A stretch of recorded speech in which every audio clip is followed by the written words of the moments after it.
welcome back. My name is Michaela. I am a 5th grade teacher in Wisconsin. It is Monday morning and I got here a little bit early because I have a lot of printing to do. So I'm gonna get to that and then I will kind of talk to you a little bit after that. Hi, it's the end of the day. It's like way after the end of the day actually. It's like 4:11. So I've had a day. I thought I would do a week in my life this week because there's like a lot of things happening. I have parent-teacher conferences tomorrow night. We have a PD day on Friday, so it's like a 4-day student week, and I just have like a lot to do. I was just working on the stuff I'm going to give to parents tomorrow during parent-teacher conferences, so I'm gonna go print that stuff out. I'm gonna do like a bunch of stuff to get ready for this week and like try to get some stuff done that I've been putting off for a while. For example, this entire stack is literally just stuff I have to grade. Like that whole thing, all of it, because I am disgusting and I have not worked on any of it yet. So hopefully I can get that caught up soon. So here's the sheet I made for conferences. It has just like a scores overview and then glows and grows and then like stuff they can work on at home. I made like a couple different versions because I wasn't really sure yet which one I wanted to use. I have one that like is divided into the different subjects.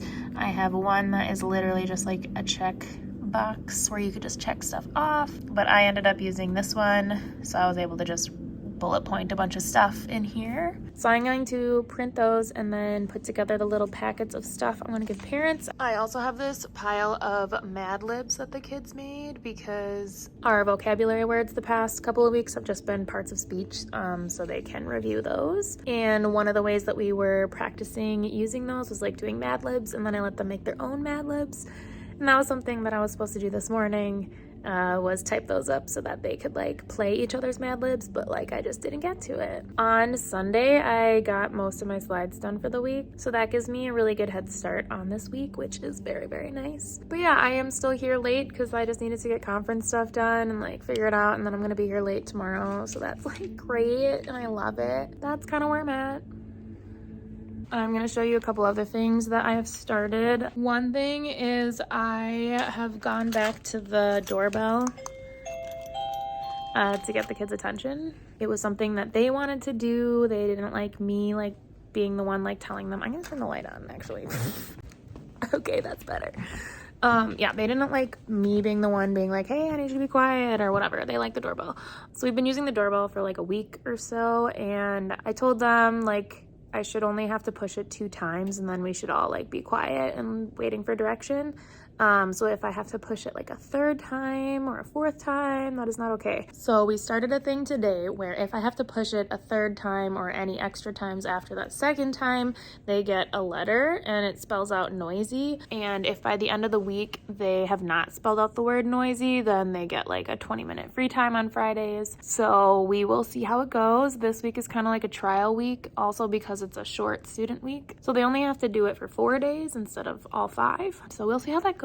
As you can see, it's Monday and they already have an N and an O, so hopefully tomorrow goes a little bit better. I mean, they were pretty good about it today, but the goal is that that first one is the warning, and then I give them an adequate amount of time to like get their stuff together and then look at me and be quiet, and then I click it the 2nd time, and then again I give them more time. So when it gets to the 3rd time, it's like you guys are just choosing not to listen. So I'm going to show you this other thing I did because I think that it is helping them realize that like their actions are affecting other people. And I think it was a good activity, and it's something we're still working through if my computer wants to like load it. So I made this little reflection sheet just for the kids to fill out anonymously, so I did not know who was who. I had them say, how do I want my classroom to feel? Like if I had a magic wand, what would it feel like in here? And then answer super honestly, like how does it actually feel in here? And then I had them reflect on like how is what I am doing contributing to that feeling? So helping them self-reflect on how are they helping us either be how they want it to be or how it actually feels. And then what can I do to help the classroom feel like my number one? What can I do about that? And then on the back, I had them do a little like, I wish my class knew. So the whole point of that was to help them like self-reflect on, okay, what do I want this classroom to be like? And how can I actually help it be that way? And then I took that information and then I put it into like a presentation. So hopefully they can start to see how their actions are affecting other people, but also like that this class is a unit and how is everyone actually feeling. So I made a little presentation of all of the information that they gave me. Again, it was anonymous, and I took all of the words they used to describe how the classroom feels currently and then where they want it to be, and I put them into like word clouds to see which words came up the most, and then I showed them this.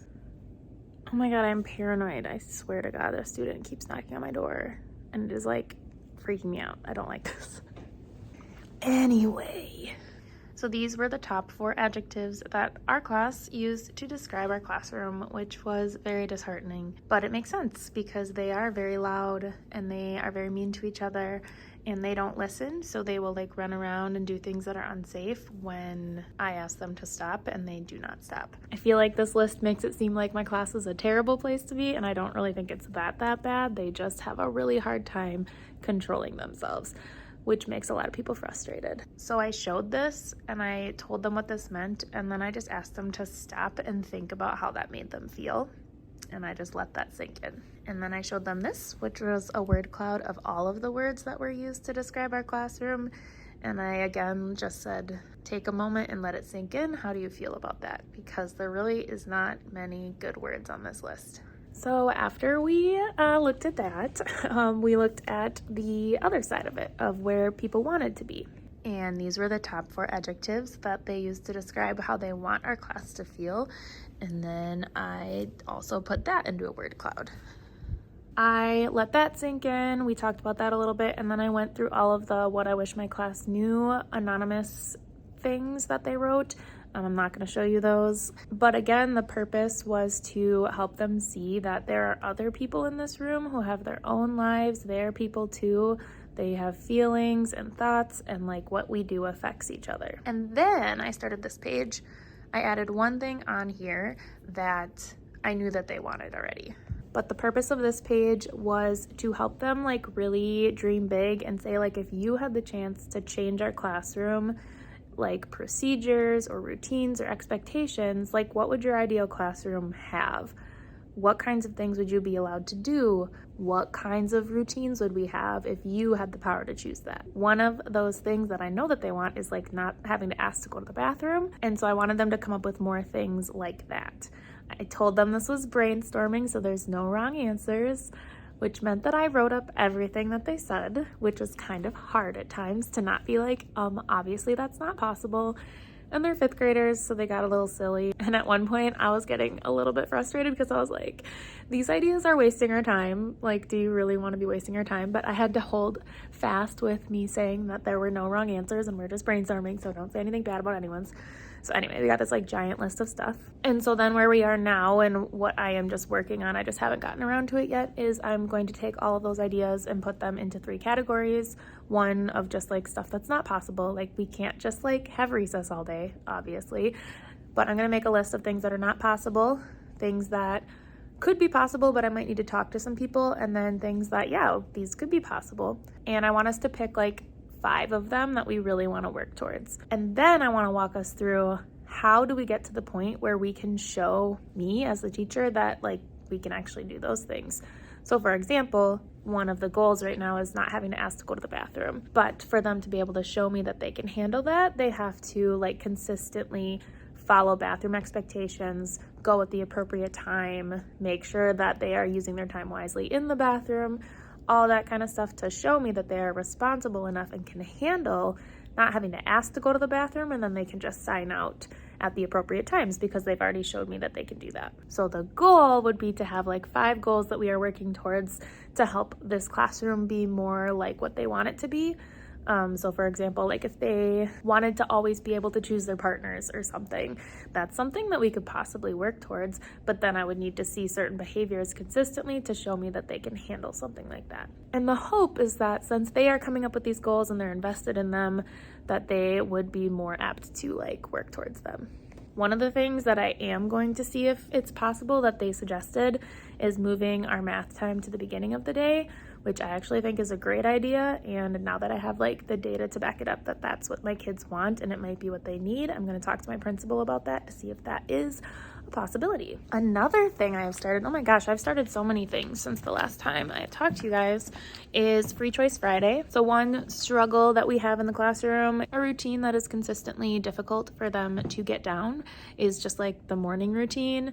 It's very simple, but they have a very hard time with it. So when they come in, they're just supposed to stop, make their lunch choice, milk choice and all that, go to their seat, get what they need, and like start their morning work. And there's a voice level they need to be at, and they're supposed to have all the things that require them to be like up and moving around and standing done within the first 5 minutes. So that's like a very adequate amount of time to do those things.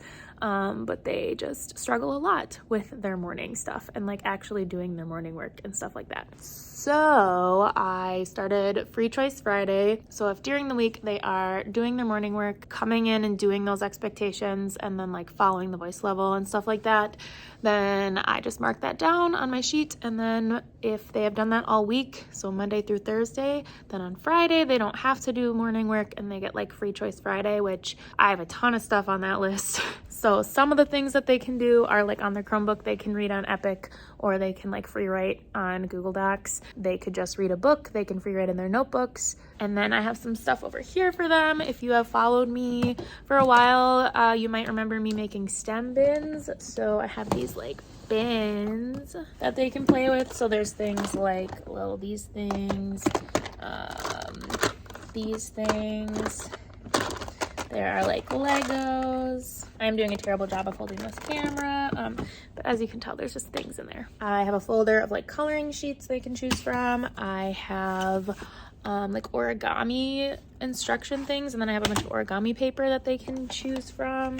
I have just like random fun worksheets that they can do. I have some games back here, like bananagrams. I have like a weird goat yoga puzzle thing. I have a states and capitals game that they can play with. I am considering putting some like cursive sheets in there, or handwriting sheets, because some of them like really want to learn cursive. I am considering also finding like a typing website that my district allows us to use and maybe letting them like work on keyboarding. They can draw, stuff like that. So that's been going really well as well. I don't know if it's helping the ones that struggle, but I think it's giving the kids who are doing what they're supposed to do like an incentive to keep doing it and like know that I see them and I'm like, thank you so much, you can get this awesome thing. I also added today, because we don't have states and capitals as a part of our social studies curriculum as far as I know, and at my old school like my kids would all have to learn the states and capitals. So I just added it as like part of our morning meeting, and they just get like the state capital of the day, and then I'm gonna try to find like a map where I can like fill it in for them every time we learn one of the states or capitals. Some of them thought it was cool, and a lot of them were like, what? And I was like, it's not like a test, I'm just like giving it to you in case you want to know, because it's like good to know. So but yeah, there's just like a lot going on, and I feel like I have not done a good job about working my contract hours. You may have seen my last video was about just working my contract hours, and I'm like, I'm gonna try to keep continuing to do that, and I'm here at 4:30 on a Monday, so that's great. Honestly, I think once conferences are over, I hopefully can be a little bit more balanced, but yeah, for now, I'm here, and yeah. I think one thing that's kind of a big part of that though is I am working on things that like I'm creating and like I have the idea for, and that gives me a little bit more energy and like inspiration to work on stuff versus when I'm literally just like doing lesson plans or things that I like have to do. It's not as fun. So I don't know. That's not really like an excuse, but that might be why. I have been putting in a little bit more time as well. Okay, now that I've talked to you for like a million years, I'm going to actually go do that printing and make sure everything's ready for tomorrow. And then I'm gonna go. So, oh God, I have all that grading to do. Okay, anyway, bye. It's like 5:45, so I failed. I failed. Hi, it's Friday. So yeah, I didn't film anything this week since I talked to you last. So that's great. Honestly, I probably picked a bad week to do this. I said that there was a lot going on, so it would be like an interesting week. But that also means it was like a really busy week. Parent-teacher conferences finished up really well. They always make me super nervous, and I think they went fine. The activity that I was working on with my students about like how they want the classroom to run versus how it actually runs right now, and then like how we can work towards the goals that we have for ourselves in our classroom, went okay. I realized after we went through and picked the goals that we want to work towards that they're more like rewards than like natural ways the classroom can run. So I'm gonna change a couple things and break down some goals we can have for ourselves into like little baby steps to help us work towards some of those like natural rewards. For example, being able to listen to our own music while we work. That is something that they could work towards as like a normal classroom expectation if they can show me like certain things versus getting extra recess, right? Like getting extra recess is like a reward for earning something versus being able to listen to music as a general classroom routine is more like a natural thing that they could work towards if they can show me they can handle it. Things like that were really what I was going for with that activity, so I'm gonna kind of like work on it over the weekend and then talk to them about it next week to see if we can maybe work towards those things and then have these other things we came up with as more like rewards for other games we might play. The last couple of days of our week with students was like insane. I don't know if talking about these expectations and goals like makes them think about it more and then it's like harder for them to focus because it was like terrible and I was like on the verge of tears like half the time throughout the day, so I don't know what's going on. So I'm resetting myself and working on how I want to handle those things better so I can like be in a better mindset when I'm interacting with them. Today was a professional development day with work time in the afternoon and I actually got quite a bit done. I didn't really work on lesson plans or anything, but I switched out all of my math workplaces, like the math games that they can play, and I got like all my math printed and prepped for the week, so that's exciting. Overall, this week was decent. I had some fun with my kids, but there was also some really, really tough moments of just not knowing what else to do. I feel like their normal is to just talk over everybody and everything we're doing and not focus. So it's hard to like get them focused. Since I really don't have anything else to talk about, this video is probably gonna be over. But if you have any like classroom management tips or tricks, ways to get your class like focused and engaged, that would be lovely to hear in the comments. Because I'm gonna keep trying stuff, but I would love to hear from everyone else out there as well. Thanks for watching this failed week in the life. I will see you next time, and I guess if you want to see me next time, you could subscribe, and I'll see you then. Bye!